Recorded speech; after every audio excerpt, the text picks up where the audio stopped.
Most men think they choose women based on what they want. They don't.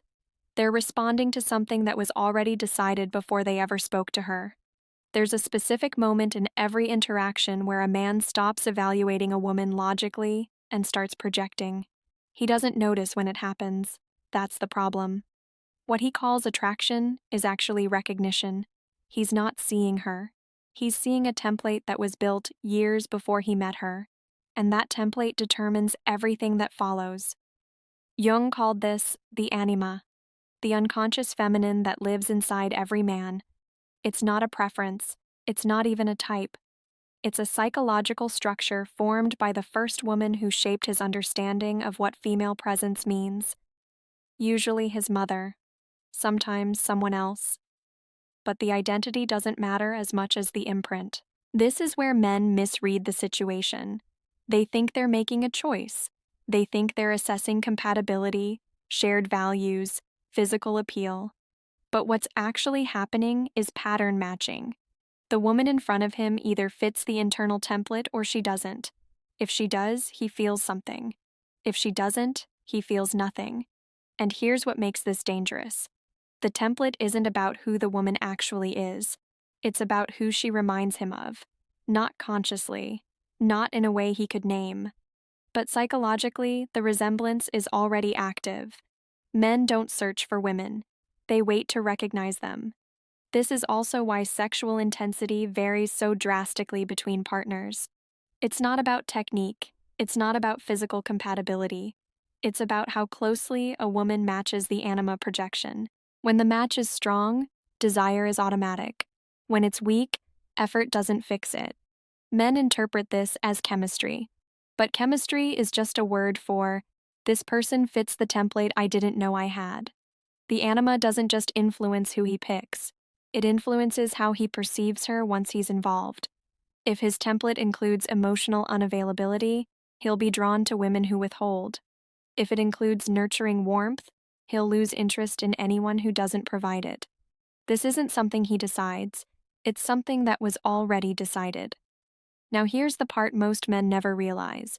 The template can conflict with what he consciously says he wants. He'll describe an ideal partner. He'll list qualities. He'll explain his standards. And then he'll ignore all of it the moment he meets someone who activates the anima. Logic doesn't override this. It just comes up with reasons afterward. Women experience the same mechanism, but inverted. Jung called theirs the animus, the unconscious masculine, shaped by the first man who defined what male presence meant to her. Usually her father. The animus determines what kind of men she responds to, not what she thinks she should respond to, what she actually does. This is where most relationship advice fails. It assumes people choose based on stated preferences, but stated preferences are surface level. The anima and animus operate underneath that. They filter perception before conscious thought gets involved. A man can genuinely believe he values independence in a woman, and then feel unsettled every time his partner doesn't need him, because his anima was built around being necessary.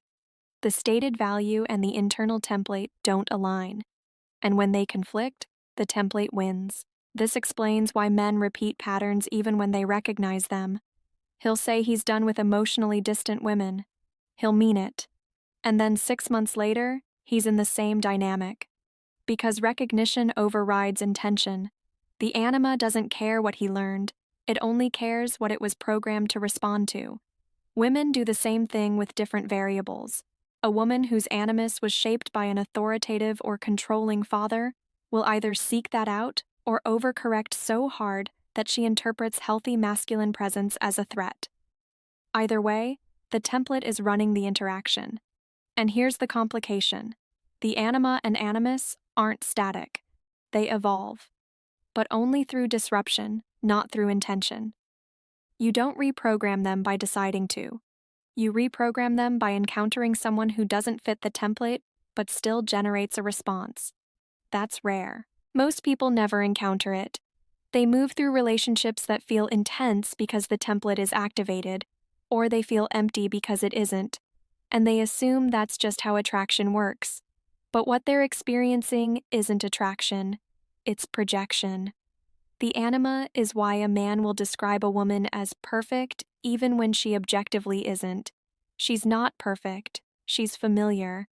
And familiarity, when it matches the unconscious template, feels like destiny. It's also why breakups are so disorienting. When a relationship ends, it's not just the person he's losing, it's the projected image, the internal template that she was carrying. And when that disappears, it creates a void that has nothing to do with who she actually was. Men will say they miss her. What they miss is the projection. This is also why rebound relationships happen so quickly. The template is still active. It's searching for another match. And if he finds someone who fits closely enough, the same cycle begins immediately. He'll call it moving on, but nothing moved. The projection just relocated. The animus works the same way for women.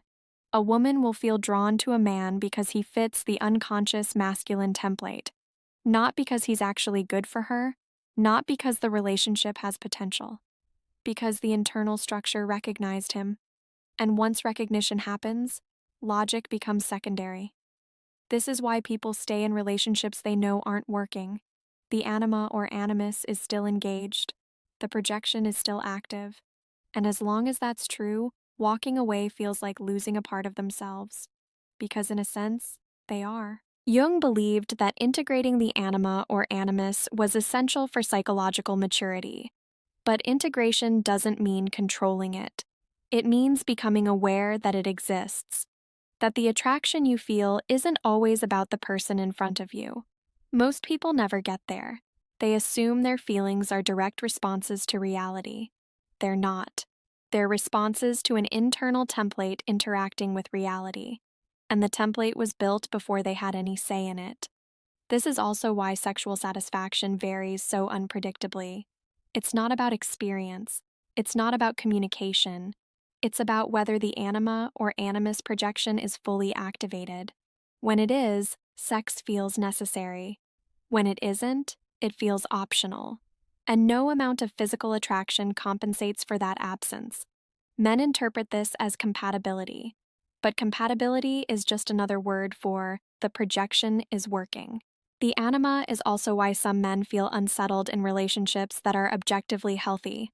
The woman is kind, she's supportive, she's present, and yet something feels missing. What's missing is the projection. She doesn't fit the template, so even though everything looks right, it doesn't feel right. And feelings, in this case, are running on a program that was installed decades ago. He won't know how to explain it. He'll just know something is off. Women experience this too. A man can be stable, emotionally available, and consistently interested, and she'll still feel nothing. Not because anything is wrong with him, because the animus isn't responding. And when the animus doesn't respond, effort doesn't matter. This is why people talk about chemistry like it's mysterious. It's not mysterious, it's just unconscious. The anima and animus are filtering every interaction before conscious assessment begins.